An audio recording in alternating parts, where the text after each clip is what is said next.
Hello there. Dr. Bill Crawford here, psychologist, speaker, author of 8 books, host of 2 PBS specials. Here again to bring you another tip on how to help you create the life you want. Specifically, how to use my life from the top of the mind philosophy to bring more clarity, confidence, creativity into everything you do. Today I want to talk about the concept of judgment and when can we trust our judgment, our ability to make good decisions, what we think and feel. That judgment concept, I think, is really interesting because it can mean 2 things. It can certainly mean our ability to trust our own judgment, make good decisions, but it also can be our tendency to judge ourselves as maybe less than or incompetent or unworthy.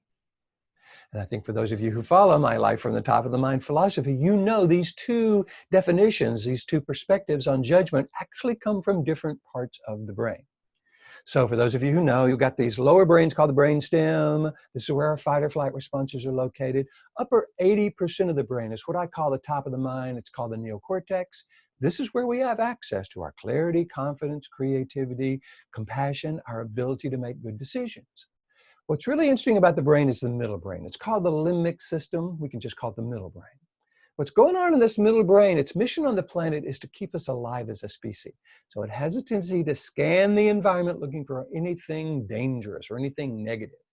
Unfortunately, it's not very smart. So it has a tendency to interpret almost anything negative as dangerous and throws us into the part of the brain that's designed to deal with danger. This is where we get angry, stressed, frustrated, annoyed, resentful, start to doubt ourselves, feel overwhelmed, really get in a state of mind where trusting our judgment probably isn't a good idea. Now, anytime we need to react without thinking to be safe in a dangerous situation, hey, that's the perfect part of the brain to go to, and we will go there automatically. We don't have to think about that. That's that fight or flight response. Problem is, again, we're being thrown into this old fight or flight brain, and we're having this old reaction in situations that aren't truly dangerous. They're just something that actually we need to bring our best judgment to. But when we're seeing ourselves as less than or incompetent, or we can't trust our judgment, or we're unworthy or never enough in some ways, that actually throws us into the part of the brain where we can't make good decisions. So I think what we want to do is to make sure that when we're feeling that, we know that is not a judgment we can trust. There's 4 questions I like to encourage people to ask themselves when they're feeling one thing or another. So let's take those negative feelings: worried, stressed, frustrated, angry, annoyed, self-doubt, overwhelmed, depressed, resistant, annoyed, that kind of stuff. Number 1, have I chosen to feel this? If I'm choosing this on purpose, probably not. Number 2, is this really helping me create the life I want? Is this being helpful in any way? Probably not. We're feeling stuck and overwhelmed and annoyed and resentful. Number 3, is this how I want to be defined? Is this the statement I want to make about who I am? I am someone that regularly gets angry, stressed, frustrated, annoyed, resentful, depressed? Probably not. And the 4th one, really love, would I teach or recommend this thought, perspective to someone I love? So if we recognize, and by the way, the cool thing about asking those questions is the part of the brain that's asking those questions is the clear, confident, creative part of the brain, what I call the top of the mind, the neocortex. So when we can look at this tendency to judge ourselves as unworthy and our decisions as not something we can trust, we're not doing that on purpose. It's really not working for us. It's not making the statement we want to make about who we are. And no, we would never teach or recommend that to someone we love. So we can use this upper 80% of the brain to decide that those feelings, that perspective on ourselves is something we don't want to trust. So then the question is, okay, well, what do I trust? Here's where I encourage people to make a list of 20 qualities or characteristics of you at your best.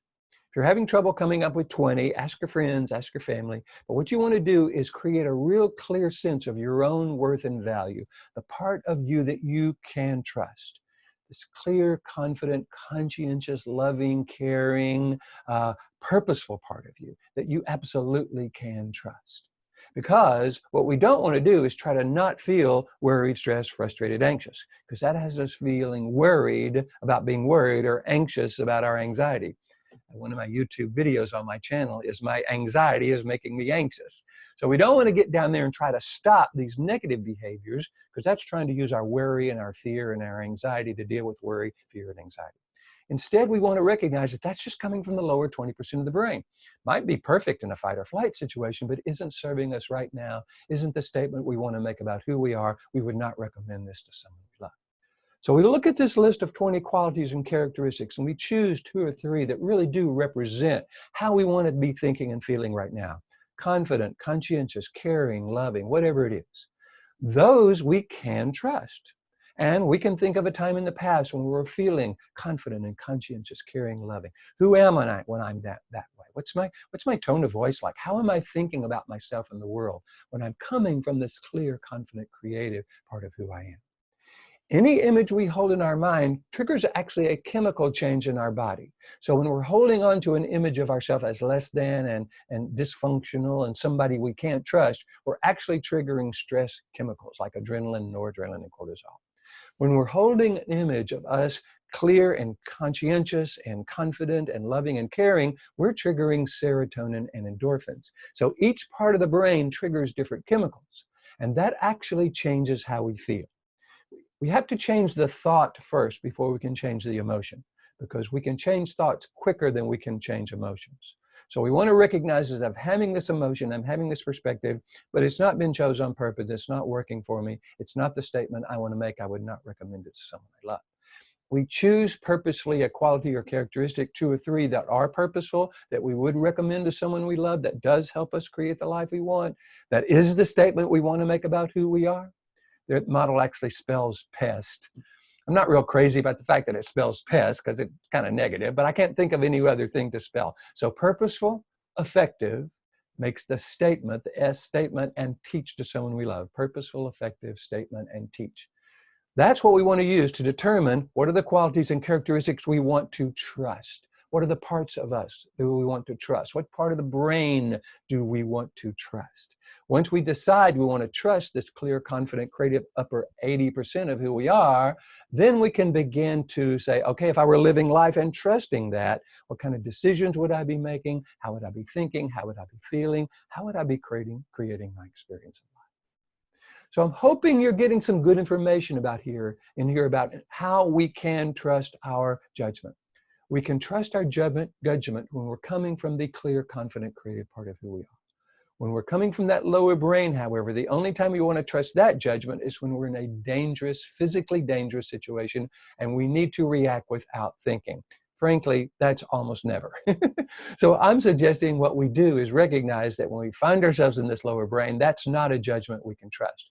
And then we flip to this upper 80% of the brain, and then we can make decisions that we can trust.